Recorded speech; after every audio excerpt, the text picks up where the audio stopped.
Welcome to our weekly market review. It's brought to you by ETM Analytics and Treasury One. As per usual, I'm joined by currency strategist Andre Cilliers. Andre, this past weekend has left us with more question marks than answers. You know, is the strait open? Has it reopened? Is it partially closed? Is it completely closed? You know, everything was a bit up in the air over this weekend. We know the ceasefire is expiring tomorrow, which is already hanging by the thread.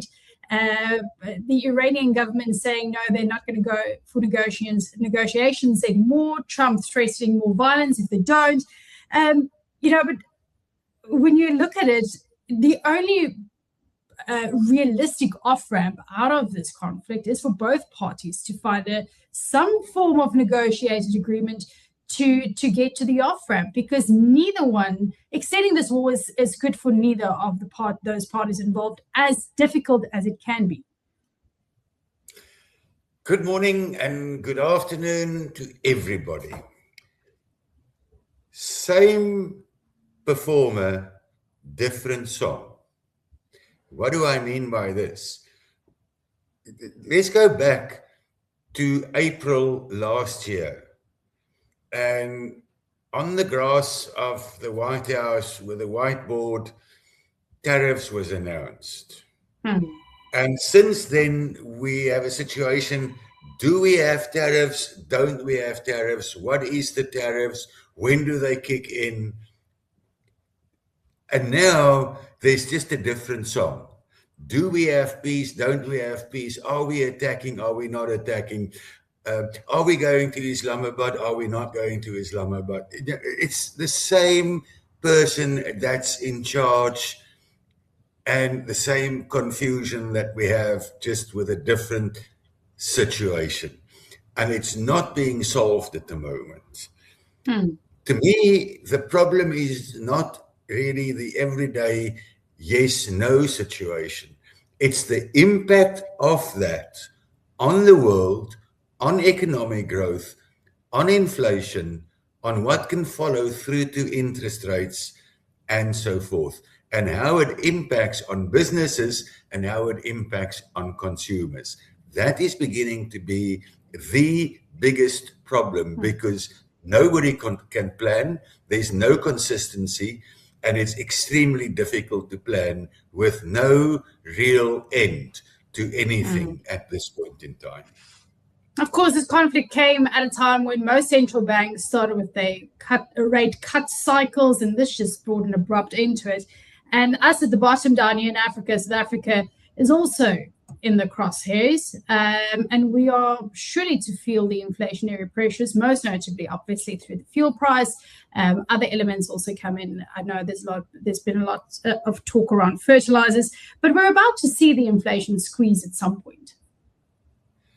Yes, we are, and it's one of those difficult ones. It's one of those interesting ones, because the war, the uncertainty, the increase in fuel prices and so forth, and nobody knowing how long it will last, is, in that uncertain world, a fantastic space for people to blame their price increases on something else.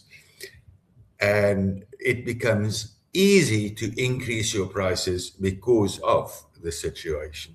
Now, that will have an impact on how Mr. Netanyahu views what needs to be done on interest rates, and he's already voiced his opinion almost on behalf of all central banks throughout the world by saying, you should kill this monster before, how did he put it, before you see the white in its eyes.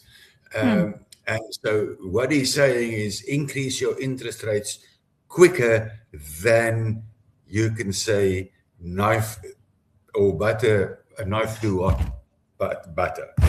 Everybody knows what I mean there. But that's really what he's saying. And I am just wondering, will that help if you increase interest rates, or will that add to inflationary pressures? Because people are already in a difficult situation. They're already facing cost increases because of higher diesel prices, because of higher fuel prices, and now you add to that the cost of debt, which just, as far as I'm concerned, increases the situation and makes things worse. But that's what we're faced with at this point in time. Most likely, inflation going higher and interest rates following by also going higher, placing more and more people under pressure. And the question is whether or not they're going to do that preemptively, or are they going to wait for the data to come through before they actually move on rates. But at least for the South African rand, who tends to be the tip end of the tail of a dog whiplashing from side to side, holding up not too badly. The rand is actually, if one looks at previous situations in the world that impacted on emerging markets, impacted on dollar values and markets, then the rand this time around is actually doing not too bad. But we are seeing more volatility than we have seen for a long time. And we are seeing these short-term spikes based on, is it a yes, is it a no, is it a war, is it not a war, what is the situation? You see these spikes, once again, making it extremely difficult for everybody to plan and to make decisions in their businesses, other than to apply solid risk management principles and try and position yourself in such a way that you have less of a whiplash in terms of these very short-term spikes and troughs. Well, it's going to be an interesting week ahead. I don't know. We might very well find ourselves in the exact same position that we are in right now. So who knows? But André, I'm pretty sure then we will dissect it and catch up again next week, Monday. Thank you very much.